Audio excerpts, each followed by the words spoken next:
മക്കൾസ്, ബാബു സാറാണേ. എല്ലാവർക്കും പുതിയൊരു വീഡിയോയിലേക്ക് സ്വാഗതം. മക്കളെ, ഇങ്ങനെ പഠിച്ചാൽ ഹിന്ദിയിൽ ഫുൾ മാർക്ക് ഉറപ്പാണ് എന്നാണ് നമ്മൾ പറഞ്ഞത്. എങ്ങനെ പഠിച്ചാൽ നിങ്ങൾ റെഡി ആയിരിക്കും? നമ്മൾ എങ്ങനെ പഠിക്കണമെന്ന് പറഞ്ഞാൽ, ഒരു ചാപ്റ്റർ അതിന്റെ ഹെഡിങ് എന്താണ്, അതിന്റെ അർത്ഥം എന്ന് നമ്മൾ ആദ്യം മനസ്സിലാക്കുക. പിന്നെ ആ ചാപ്റ്ററിൽ എന്താണ് ആ ചാപ്റ്ററിൽ പറയുന്ന കാര്യങ്ങൾ എന്ന് നമ്മളൊന്ന് ഓർക്കുക. അതായത് അതിൽ സന്ദേശം എന്താണെന്ന്. കവിതയായാലും അതിനൊരു സന്ദേശം ഉണ്ടാവും, അതുപോലെ തന്നെ പാഠഭാഗങ്ങളായാലും ശരി, ലേഖനങ്ങളായാലും ഒക്കെ അതിനൊരു സന്ദേശം ഉണ്ടാവും, ഒരു മെസ്സേജ് ഉണ്ടാവും. ആ മെസ്സേജ് ആ പാഠത്തിൻ്റെ എന്താണെന്ന് മനസ്സിലാക്കുക. പിന്നീട് ആ പാഠത്തിൽ എത്ര കഥാപാത്രങ്ങൾ ഉണ്ട് എന്ന് നമ്മൾ കൃത്യമായിട്ട് എണ്ണിത്തിട്ടപ്പെടുത്തുക. ഓരോ കഥാപാത്രത്തിന്റെ പേരെന്ത്, അവർ പരസ്പരമുള്ള ബന്ധങ്ങൾ എന്ത് എന്ന് മനസ്സിലാക്കണം. എന്നിട്ട് ഓരോ കഥാപാത്രത്തിനെ ആസ്പദമാക്കി ആ പാഠഭാഗങ്ങളിൽ വരുന്ന സംഭവങ്ങൾ എന്തൊക്കെയാണ്, ഏതൊക്കെയാണ് എന്ന് കൃത്യമായിട്ട് ഒന്ന് മനസ്സിലാക്കി വെക്കുക. ആ പാഠഭാഗങ്ങളിൽ കഥാപാത്രങ്ങൾക്ക് സംഭവിക്കുന്ന ഓരോരോ സംഭവങ്ങളെ ആസ്പദമാക്കിയിട്ട് ഏതെല്ലാം തരത്തിലുള്ള ചോദ്യങ്ങൾ വരാനാണ് സാധ്യത എന്ന് നമ്മൾ ലിസ്റ്റ് ഔട്ട് ചെയ്യുക. അങ്ങനെ നമ്മൾ ചെയ്തതിന് ശേഷം നമ്മൾ പ്രധാനമായിട്ടും 4 മാർക്കിന്റെ ചോദ്യങ്ങൾക്കൊക്കെ നമ്മൾ അങ്ങനെ ഉത്തരമുണ്ടാക്കി കഴിഞ്ഞാൽ പിന്നീട് വരുന്ന ഷോർട്ട് ക്വസ്റ്റ്യൻസും പാരഗ്രാഫ് ക്വസ്റ്റ്യൻസും ഒക്കെ നിങ്ങൾക്ക് സുന്ദരമായിട്ട് ഏത് ചോദ്യങ്ങൾ വന്നാലും എഴുതാൻ കഴിയും. അങ്ങനെ പറയുമ്പോൾ നമ്മൾ ഉദാഹരണം നോക്കാം. നമുക്ക് ഇപ്പോൾ കഴിഞ്ഞിരിക്കുന്ന ഒരു പാഠമാണ് ദില്ലി മേ ഉനീന്ദേ. നോക്കൂ, അതിന്റെ അർത്ഥം എന്താണ്? ദില്ലി മേ ഉനീന്ദേ എന്ന് പറഞ്ഞാൽ ദില്ലിയിൽ ഉറക്കമില്ലാത്തവർ എന്നാണ് ആ പാഠത്തിന്റെ അർത്ഥം. ദില്ലി മേം എന്ന് പറഞ്ഞാൽ ദില്ലിയിൽ എന്നാണ്. ഓക്കെ, ദില്ലി മേം എന്ന് പറഞ്ഞാൽ ദില്ലിയിൽ എന്നാണ്. Okay, yes. എന്നിട്ട് ഉനീന്ദേം എന്ന് പറഞ്ഞാൽ എന്താണ് അർത്ഥം? നീന്ത് എന്ന് പറഞ്ഞാൽ ഉറക്കമാണ്. അതിന്റെ ബാക്കിൽ നമ്മൾ ഉപസർഗം നമ്മൾ വെക്കുന്നു. അങ്ങനെ വരുമ്പോൾ ഉനീന്ദേം, ഡൽഹിയിൽ ഉറക്കമില്ലാത്തവർ. നമ്മൾ സ്പഷ്ടം എന്ന് പറഞ്ഞാൽ വ്യക്തം, ആ വേക്കിൽ ചേർക്കുന്നു. ആ ചേർക്കുന്ന സമയത്ത് എന്താണ്? അസ്പഷ്ടം, വ്യക്തമല്ലാത്തത് എന്നാണ്.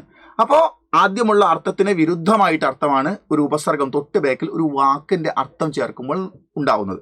അതിന് നമ്മൾ ഉപസർഗം എന്നാണ്. സർഗം എന്ന വാക്കിന്റെ അർത്ഥം കൂട്ടിച്ചേർക്കൽ എന്നാണ്. ഉപ എന്ന് പറഞ്ഞാൽ ആദ്യം എന്നാണ്. അപ്പോൾ ആദ്യം ചേർക്കുന്നതിനെയാണ് ആ ഒരു അക്ഷരമായിരിക്കും മിക്കവാറും.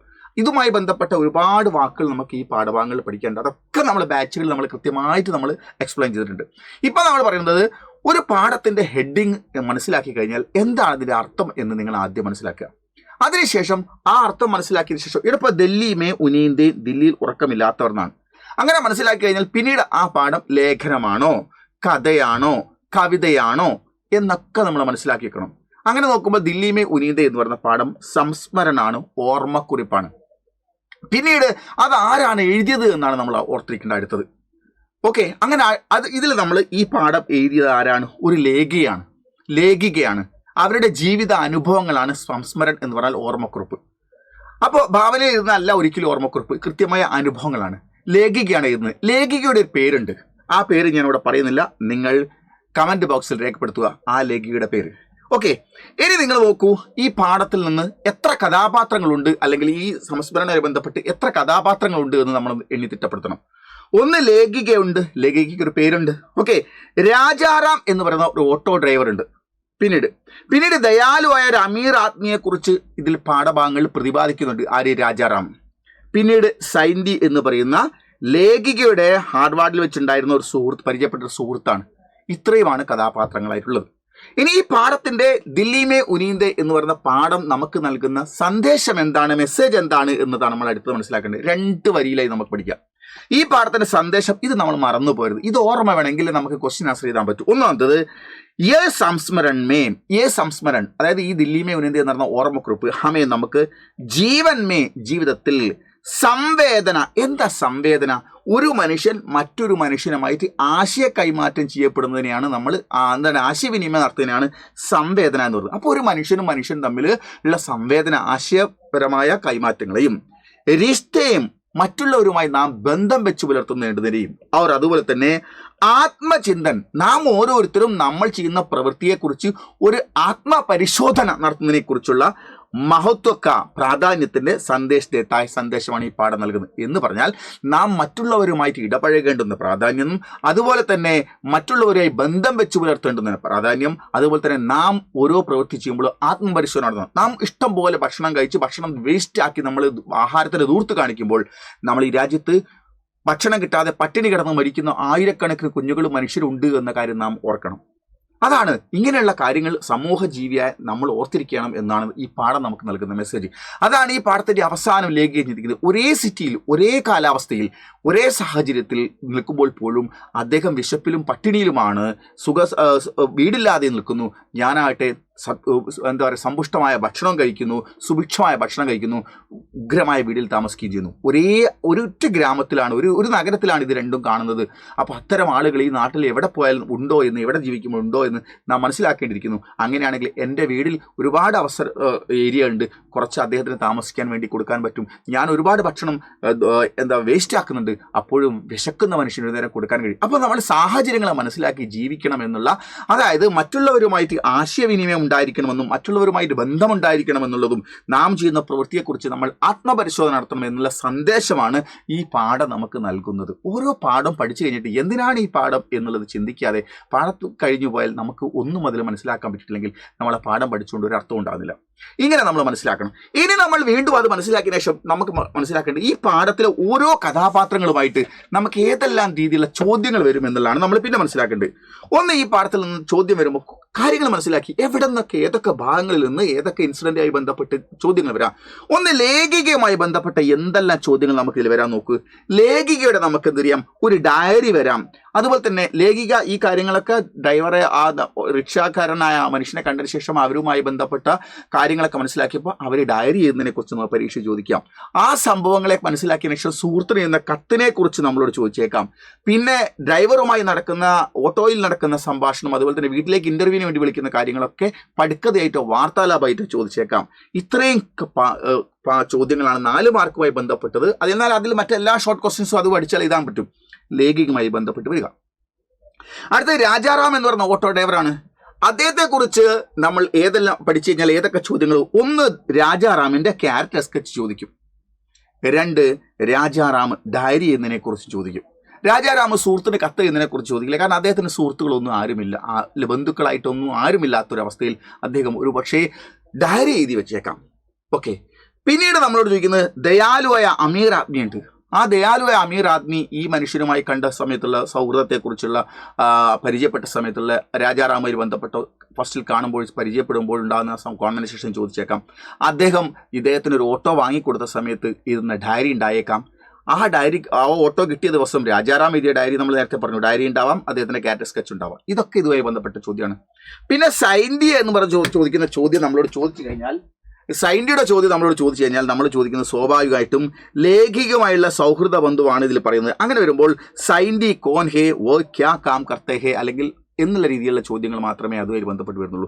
അപ്പോൾ ഇത്രയും കാര്യങ്ങളെക്കുറിച്ച് ഒരു ഐഡിയ ഉള്ള ഒരാളെ സംബന്ധിച്ചിടത്തോളം ഈ പാഠഭാഗങ്ങളിൽ നിന്ന് ഏത് ചോദ്യങ്ങൾ ചോദിച്ചാൽ ടെൻഷൻ ഉണ്ടാവില്ല. ഇത്തരം കാര്യങ്ങളൊക്കെ എങ്കിൽ പോലും നമ്മളിങ്ങനെ കോമൺ ആയിട്ട് പഠിക്കുക എന്നതിനപ്പുറത്ത് സ്പെസിഫിക് ആയിട്ട് ഓരോ രീതിയിലുള്ള കാര്യങ്ങളും കൃത്യമായിട്ട് ചെറുതും വലുതുമായ കാര്യങ്ങൾ നമ്മൾ പറഞ്ഞു പോകണം. അത്തരം കാര്യങ്ങളൊക്കെ നമ്മൾ കൃത്യമായിട്ട് നമ്മുടെ ബാച്ചുകളിലൊക്കെ കൃത്യമായിട്ട് പറഞ്ഞു പോകുന്നു. അത്രയും സമയങ്ങൾ 4-5 മണിക്കൂർ എടുത്തിട്ട് നമുക്ക് ഓരോ പാഠഭാഗങ്ങൾ നമുക്ക് ബാച്ചിൽ നമുക്ക് അവതരിപ്പിക്കാൻ പറ്റും. അപ്പോൾ എല്ലാ കാര്യങ്ങളും പഴുതടിച്ച് നമുക്ക് പഠിക്കാൻ പറ്റും. ഓക്കെ.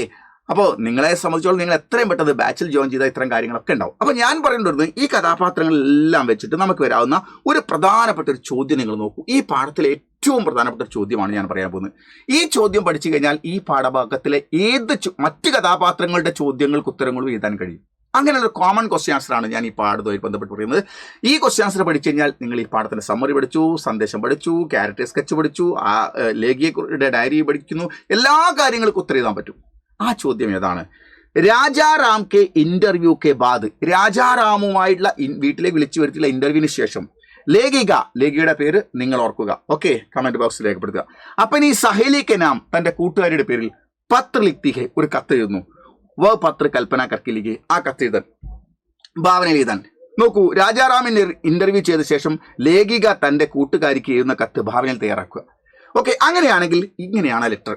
ഓക്കെ, നോക്കൂ, ഇവിടെ ഞാൻ ലേഖിയുടെ പേര് ഒഴിവാക്കിയാണ് വെച്ചിരിക്കുന്നത്. ഓക്കെ, ഈ കത്ത് നിങ്ങൾക്ക് ഇപ്പോൾ മനസ്സിലാവുന്നില്ല, അത് നിങ്ങൾ വലുതാക്കിയിട്ട് ഞാൻ കാണിച്ചിട്ട് 2 ഭാഗങ്ങളായിട്ട് കാണിക്കാം. നോക്കൂ, അതായത് ആദ്യം നമ്മൾ കത്ത് എഴുതുന്ന സമയത്ത് സ്ഥാൻ താരിഖ് എന്ന് നമ്മൾ എഴുതണം. ഓക്കെ, സ്ഥലവും തീയതിയും റൈറ്റ് സൈഡിൽ തന്നെ എഴുതണം, മറക്കരുത്. കത്ത് ചെയ്യുന്ന സമയത്ത് പരമാവധി ഒരു പുതിയ പേജ് എടുത്ത് ഒരു ബോർഡറൊക്കെ ഇട്ട് വൃത്തിയായിട്ട് എഴുതാൻ വേണ്ടി നമ്മൾ ശ്രമിക്കണം. എന്നിട്ട് പ്രിയ സഹേലി സീന, ഒരു പേര് നിങ്ങൾ കൊടുക്കുക. കൂട്ടുകാരിയുടെ ദോസ്ത് സുഹൃത്ത്, മിത്ര സുഹൃത്ത്, സഹേലി എന്ന് പറഞ്ഞാൽ കൂട്ടുകാരിയാണ്. അപ്പം നിങ്ങൾക്കത് സീന എന്നോ വേറെ നിങ്ങൾക്ക് ഇഷ്ടമുള്ളൊരു പേര് എഴുതാം. നമസ്തേ. നമ്മൾ നമസ്തേ പറയുന്നു. കത്ത് എഴുതുമ്പോൾ 3 പാരഗ്രാഫ് ഉണ്ടായിരിക്കണം. ഒന്ന് ഇൻട്രൊഡക്ഷൻ ആയിരിക്കണം, പിന്നെ കാര്യം ഉണ്ടായിരിക്കണം, പിന്നെ കൺക്ലൂഷൻ ഉണ്ടായിരിക്കണം. അങ്ങനെ ആകുമ്പോൾ നോക്കൂ, തും കൈസി ഹോ, എന്തൊക്കെയുണ്ട് വിശേഷങ്ങൾ? ആശാ ഹേ, ഞാൻ പ്രതീക്ഷിക്കുന്നു. തും സകുശൽ ഹോ, നീ ഹാപ്പിയാണെന്ന് ഞാൻ മനസ്സിലാക്കുന്നു. മേം യഹാം ടീക് ഹൂം, ഞാനിവിടെ വളരെ ഹാപ്പി ആയിട്ടിരിക്കുന്നു. ഏക് ഖാസ്, സ്പെഷ്യലായ വിശേഷപ്പെട്ട ബാത്ത്, കാര്യം ബത്താനെ കേലിയെ, പറയാൻ വേണ്ടി ഞാൻ യേ പത്ര രഹി ഹൂം, ഒരു സ്പെഷ്യലായ കാര്യം, ഒരു പ്രധാനപ്പെട്ട കാര്യം പറയാൻ വേണ്ടിയാണ് ഞാൻ ഈ കത്ത് എഴുതുന്നത്. എന്നിട്ട് കാര്യത്തിലേക്ക് കിടക്കുക. കൽ, ഇന്നലെ ഞാൻ ബിർള മന്ദിർ മാർഗസെ, ബിർള മന്ദിരത്തിന്റെ വഴിയിലൂടെ ഗർ തക്ക്, വീട് വരെ ഏക് ഓട്ടോമേ, ഒരു ഓട്ടോറിക്ഷയിൽ യാത്ര ചെയ്തിട്ടുണ്ടായിരുന്നു. അപ്പോൾ ഏക്ക് ഒരു ഗരീബ് ദ ഡ്രൈവർ, ഒരു ദരിദ്രനായിരുന്നു, ദരിദ്രനായിരുന്നു ഡ്രൈവർ. കൈ സാൽ, ഒരുപാട് വർഷങ്ങൾ പഹലെ, മുമ്പേ തന്നെ, വഹ്, അദ്ദേഹം യുപിയിൽ നിന്ന് ഡൽഹിയിലേക്ക് വന്നതാണെന്ന് ആ ഡ്രൈവറോട് സംസാരിച്ചപ്പോൾ എനിക്ക് മനസ്സിലായി. ഗാവ് ഗ്രാമത്തിൽ ബോഞ്ച് ഡോത്താദ, ഭാരം ചുമന്നുകൊണ്ടായിരുന്നു അദ്ദേഹം ഭാരം ചുമക്കുന്ന ജോലിയായിരുന്നു ചെയ്തുകൊണ്ടിരുന്നത്. പിന്നെ ഉസ്കാഗർ, അദ്ദേഹത്തിന്റെ വീട്, പാനീമേം, വെള്ളത്തിൽ, ടഹ് ഗയാദ, വെള്ളത്തിൽ, അതായത് മഴ പെയ്ത സമയത്ത് വെള്ളത്തിൽ, ടഹ് ഗയാ, തകർന്നുപോയി, മഴയത്ത് അദ്ദേഹത്തിന്റെ വീട് തകർന്നു പോയി. യഹാം ആക്കർ, അങ്ങനെ അദ്ദേഹം ഡൽഹിയിൽ വന്നിട്ട് റിക്ഷ ചലാത്തത, റിക്ഷ ഓടിക്കാൻ തുടങ്ങി. ഏക ദയാലു ആത്മി, എന്ത് റിക്ഷ? കാലുകൊണ്ട് ചവിട്ടുന്ന സൈക്കിൾ റിക്ഷ ഓടിക്കാനാണ് ചെയ്തുകൊണ്ടിരുന്നത്. അങ്ങനെ ഇരിക്കുമ്പോൾ ഏക ദയാലു അമീർ ആത്മീനെ, അങ്ങനെ ഒരു ദയാലുവായ അമീർ എന്ന് പറഞ്ഞ സമ്പന്നനായ ആത്മീയനെ മനുഷ്യൻ, ഉസേക്ക് പുരാന ഓട്ടോ ലീലിയ, അവസാനം അദ്ദേഹത്തിന് ഈ നമ്മുടെ രാജാറാമിനെ കൂടെ സ്നേഹമൊക്കെ തോന്നിയിട്ട് ഒരു പഴയ ഓട്ടോറിക്ഷ വാങ്ങിക്കൊടുത്തു. ഓക്കെ, എന്നാൽ ഇങ്ങനെ ചവിട്ടി പോകണ്ടല്ലോ, തിരിച്ച് മോട്ടോർ സ്റ്റാർട്ട് ചെയ്ത് പോയാൽ മതിയല്ലോ. രാജാ റാം നാം ഹേ ഉസ്ക, ഇപ്പോൾ ഞാൻ ഇന്നലെ വിളിച്ച ഓട്ടോ ഡ്രൈവറുടെ പേര് രാജാറാം, പേര് കൊണ്ട് രാജാറാമാണ്, ജീവിതം കൊണ്ട് അയാൾ ദരിദ്രനാരായണനാണ്. അപ്പൊ നോക്ക്, രാജാറാം നാം ഹേ ഉസ്ക, രാജാറാം നാം എന്നാണ് അദ്ദേഹത്തിന്റെ പേര്. കൽ വ ഇന്റർവ്യൂ ദേനെ ഗർ ആയാദ, ഇന്നലെ അദ്ദേഹം ഇന്റർവ്യൂ നൽകാൻ വീട്ടിലേക്ക് വന്നിരുന്നു. റിക്ഷാഹി ഉസ്ക ഗർഹെ, ഇന്റർവ്യൂവിൽ എനിക്ക് മനസ്സിലായി റിക്ഷാഹി, ഈ ഓട്ടോറിക്ഷ തന്നെയാണ് ഉസ്ക ഗർഹെ, അദ്ദേഹത്തിന്റെ വീടെന്ന് മനസ്സിലായി. അദ്ദേഹത്തിന് വേറെ വീടൊന്നുമില്ല. ഓക്കെ, പബ്ലിക് ശൗചാലയമേ, പൊതു ശൗചാലയത്തിൽ, ശൗച്ച് കർത്താഹെ, അദ്ദേഹം ശുദ്ധി വരുത്തുന്നു ദിവസവും. ഹഫ്തേമേ, ആഴ്ചയിൽ ഏക് ബാർ, ഒരിക്കൽ മാത്രം, സടക്ക് കെ കിനാരെ, റോഡിന്റെ തീരത്തുള്ള, നൽ പർ നഹാത്താഹെ, ടാപ്പിലെ വെള്ളത്തിൽ അദ്ദേഹം കുളിക്കുന്നു ആഴ്ചയിൽ ഒരു ദിവസം. ഉമ്മർ, അദ്ദേഹത്തിന്റെ വയസ്സ്, ലഗ്ഭഗ് ഏകദേശം 40 വയസ്സുണ്ട്. മഗർ, പക്ഷേ 60 തക്ക് ലഗേക, ഒരു 60 വയസ്സ്, 60 എന്ന് പറഞ്ഞാൽ 60 വരെ ലഗേക നമുക്ക് തോന്നും. ഏകദം, പൂർണ്ണമായി, ദുർബലനും പത്തല, മെലിഞ്ഞവനുമായ, കംസോർ ആത്മീ, കംസോർ, ശക്തിയില്ലാത്ത, ഓക്കെ, മെലിഞ്ഞതും ദുർബലനും ശക്തിയില്ലാത്തതുമായ ഒരു മനുഷ്യൻ. ഹമേഷ ഖാംസ്താ രഹതാ ഹെ, ഹമേഷ, ഓൾവേസ്, എപ്പോഴും, ഖാംസ്താരത്തായ, ചുമച്ചുകൊണ്ടേയിരിക്കുന്ന ഒരു മനുഷ്യൻ. ഉൻകി ബാത്തേം സുൻകർ, അദ്ദേഹത്തിന്റെ കാര്യങ്ങൾ കേട്ടിട്ട്, ബോത്ത് ദുഃഖ, എനിക്ക് ഒരുപാട് ദുഃഖമുണ്ടായി. ഹം ദോനവും, ഞങ്ങൾ രണ്ടുപേരും, ഏക് ഹി ഷഹർ മേരത്തെ, ഒറ്റ സിറ്റിയിലാണ്, ഷഹർ എന്ന് പറഞ്ഞാൽ സിറ്റി, ദോനം ഏക് ഹി ഷഹർ, ഒറ്റ സിറ്റിയിൽ തന്നെയാണ് താമസിക്കുന്നത്. ലേക്കിൻ, എന്നാൽ അലഗലഗ് മൗസമേ, വേറെ വേറെ മൗസം എന്ന് പറഞ്ഞാൽ, ഒരു സിറ്റിയിൽ എൻ്റെ വീട്ടിൽ ഒരു കാലാവസ്ഥ, അദ്ദേഹത്തിന് വേറൊരു കാലാവസ്ഥ, ഒരേ സിറ്റിയിൽ 2 കാലാവസ്ഥ, ഏത് രീതിയിലുള്ള സാമ്പത്തികത്തിന്റെ കാലാവസ്ഥ. ഓക്കെ, അന്ന ഓർ ബൂക്ക്, അന്നത്തിന്റെയും വിശപ്പിന്റെയും മൗസമേ, അന്നത്തിന്റെയും വിശപ്പിന്റെ, എൻ്റെ വീട്ടിൽ അന്നം സമൃദ്ധമാണ്, അദ്ദേഹത്തിന് വീടില്ല, റോഡ് സൈഡിൽ വിശപ്പോടുകൂടി, ബൂക്കോടുകൂടി നിൽക്കുന്ന ആ കാലാവസ്ഥയിൽ. ഓക്കെ, മൗസമി. ഗർ ഓർ ബേഗരി കെ മൗസമി, ഗർ, എനിക്ക് വീടുണ്ട്, അദ്ദേഹത്തിന് ബേഗരി, വീടില്ലാത്തതിന്റെ മൗസമി, അവസ്ഥയിലാണ്. ഓക്കെ, ബസ് അബ് ഇത്തനാഹി, ഇനി ഒരുപാട് കാര്യങ്ങൾ പറയാനുണ്ട്. ബസ് അബ് ഇത്തനാഹി, മതി, ഇപ്പോൾ ഇത്ര മാത്രം. ബസ് മതി, അബ് ഇത്തനാഹി, ഇപ്പോൾ ഇത്ര മാത്രം. ഗർമേ സബ്കോ മേരാ പ്രണാം, വീട്ടിൽ എല്ലാവരെയും എല്ലാവർക്കും എൻ്റെ നമസ്കാരം. തനു ഓർ ദേവു കോ പ്യാർ, ഒരു 2 ഒരു വീട്ടിലെ അംഗങ്ങളെ പേര് എഴുതിയ, തനുവിനും അതുപോലെ തന്നെ ദേവുവിനും എൻ്റെ സ്നേഹം അറിയിക്കണം. തുമാരി സഹേലി, നിന്റെ കൂട്ടുകാരി. ഇനി ഒരുപാട് കാര്യങ്ങൾ പറയാനുണ്ട്. ഇന്നലെ കണ്ട ഡ്രൈവറുടെ കാര്യമാണ് ഞാൻ ഈ പറയുന്നത്. എന്നിട്ട് ആ ലേഖികയുടെ പേര് ഇവിടെ എഴുതണം. പാഠം എഴുതി ആളിൻ്റെ പേരാണ് ഇവിടെ നിങ്ങൾ മെൻഷൻ ചെയ്യുക. എന്നിട്ട് ഹസ്താക്ഷരം. എന്നിട്ട് ഈ കത്തിനെ നമ്മളൊരു കവറിലിടണം. ആ കവറിൽ നമ്മളിവിടെ മെൻഷൻ ചെയ്യുന്നു. എന്തെന്ന്? സേവാമേം നാം പദ. കിട്ടേണ്ടുന്ന കൂട്ടുകാരിയുടെ പേരും അഡ്രസ്സാണ് ഇവിടെ. നമ്മൾ നാം പദ എന്നിട്ടാൽ മതി. ഈ ക്വസ്റ്റ്യൻ ആൻസർ നിങ്ങൾ പഠിച്ചു കഴിഞ്ഞാൽ ഇതിൽ നിങ്ങൾക്ക് ഒരുപാട് പാഠത്തെക്കുറിച്ചുള്ള ഒരു സമ്മറി ഇതിൻ്റെ അകത്തായി കഴിഞ്ഞു. പിന്നീട് നിങ്ങൾക്ക് ഈ പാഠത്തിൻ്റെ ഇത്രയും കാര്യങ്ങൾ ഓർമ്മ ഉണ്ടെങ്കിൽ ഇതിൽ നിന്ന് നിങ്ങൾക്ക് രാജാറാമിൻ്റെ ക്യാരക്ടർ സ്കെച്ച് ചെയ്താൻ പറ്റും. ഇതിൽ നിന്ന് രാജാറാമിൻ്റെ ഡയറി ഉണ്ടാക്കാൻ പറ്റും. ഇതിൽ നിന്ന് നിങ്ങൾക്ക് രാജാറാമും ലേഖയും തമ്മിലുള്ള കോൺവെർസേഷൻ ഈ ഓരോ വരികളെയും ചോദ്യങ്ങളാക്കി മാറ്റാൻ കഴിയും. അങ്ങനെ നമുക്ക് ഈ കത്ത് എഴുതാൻ പറ്റും. അങ്ങനെ നമുക്ക് ഒരുപാട് ക്വസ്റ്റ്യൻ ആൻസറുകൾ ഈ പാഠവുമായി ബന്ധപ്പെട്ട് ഈ ഒരു ഒറ്റ ക്വസ്റ്റ്യൻ ആൻസർ പഠിച്ചാൽ നിങ്ങൾക്ക് ക്വസ്റ്റ്യൻ ആൻസർ ഒരുപാട് ചോദ്യങ്ങൾ വന്നു കഴിഞ്ഞാൽ നിങ്ങൾക്ക് പെർഫോം ചെയ്യാൻ പറ്റും. ഇത് നമ്മൾ കൃത്യമായിട്ട് മനസ്സിലാക്കണം. എങ്കിൽ പോലും സ്പെസിഫിക് ആയിട്ട് ഓരോ സന്ദർഭങ്ങളെയും നമ്മൾ കൃത്യമായിട്ട് പഠിക്കണം. ഇങ്ങനെ കോമൺ ആയിട്ട് ഇങ്ങനെ എന്താ പറയുക നിസ്സാരമായിട്ട് കാണാൻ പറ്റില്ല. പക്ഷേ ഇത് പൊതുവായ കാര്യം പറഞ്ഞു മാത്രം നമ്മൾ സ്പെസിഫിക് ആയിട്ട് പഠിക്കണം. ആ കാര്യങ്ങളൊക്കെ നമ്മൾ കൃത്യമായിട്ട് പഠിക്കാനാണ് നമ്മൾ അസ്ത്ര ബാച്ചിൽ നിങ്ങൾ ജോയിൻ ചെയ്യേണ്ടത്. കൃത്യമായിട്ട് 5, 4, 5, 6 മണിക്കൂർ കൊണ്ടാണ് ഒരു പാഠം നമ്മൾ തീർക്കുന്നത്. അങ്ങനെ നമ്മൾ കൃത്യമായിട്ട് നമ്മളെ കുട്ടികൾക്കെല്ലാം പഠിക്കാൻ പറ്റും. അപ്പോൾ അതുകൊണ്ട് നിങ്ങൾക്കും വിഷയത്തിൽ ഫുൾ മാർക്ക് കിട്ടുന്നതിന് വേണ്ടിയിട്ട് നിങ്ങൾ എത്രയും പെട്ടെന്ന് അസ്ത്ര ബാച്ചിൽ നമ്മൾ ജോയിൻ ചെയ്യുക. ഓക്കെ. കൂടാതെ നമ്മുടെ പുതിയ ബുക്കുകൾ, നമ്മളെ പുതിയ സിലബസ് പ്രകാരമുള്ള ഗൈഡുകൾ ഇറങ്ങിയിട്ടുണ്ട്. ഇംഗ്ലീഷ് മീഡിയം ഉണ്ട്, അതുപോലെ തന്നെ മലയാളം മീഡിയം ഉണ്ട്. അതിന് നമ്മൾ 9995400800 എന്ന നമ്പറിൽ കോൺടാക്ട് ചെയ്യുക. ഹിന്ദി ഗൈഡുകളൊക്കെ ബാബു സാർ തന്നെയാണ് തയ്യാറാക്കിയിരിക്കുന്നത്. അപ്പോൾ അതുകൊണ്ട് സിമ്പിളായിട്ടാണ് അതിൽ കൊടുത്തിരിക്കുന്നത്. അതുകൊണ്ടൊക്കെ നിങ്ങൾക്ക് അതൊക്കെ കൃത്യമായിട്ട് ഉപയോഗപ്പെടുത്തി പഠിക്കാൻ പറ്റും. ഓക്കെ. അപ്പോൾ അതുകൊണ്ട് എത്രയും പെട്ടെന്ന് ബാച്ചിൽ ജോയിൻ ചെയ്യുക. നമുക്ക് ബാച്ചിൽ ഗംഭീരമായിട്ട് തുടർന്ന് പഠിക്കേണ്ടതുണ്ട്. ഫുൾ മാർക്ക് നമുക്ക് സ്വന്തമാക്കേണ്ടതുണ്ട്. മറ്റെല്ലാ വിഷയങ്ങൾക്കും പ്രഗത്ഭരായ അധ്യാപകരും നമ്മളെ ബാച്ചുകളുണ്ട്.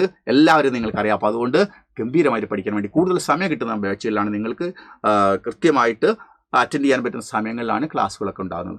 ഓക്കെ. അപ്പോൾ നമുക്ക് ഗംഭീരമായിട്ട് പഠിക്കാം. ഓക്കെ. ബൈ.